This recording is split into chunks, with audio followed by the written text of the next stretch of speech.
Okay, superfluous.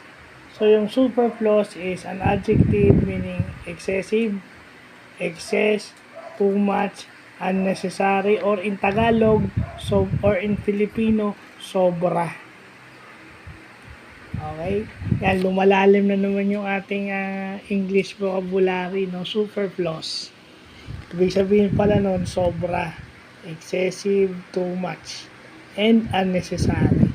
Minsan yan, pag nakarinig tayo ng word na ganyan, ibig sabihin lang yan, unnecessary. Kaso nga lang, dahil hindi nila alam o hindi natin kadalasan alam yung mga word na ganyan, sasabihin nyo kasi, yung smart bullying na tinatawag, matalino ka kasi, hindi.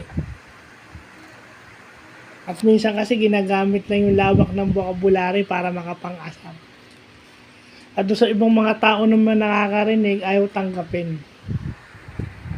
Kulo na rin sa inyo yun na dapat mag-aral din kayo. So, yun lang po.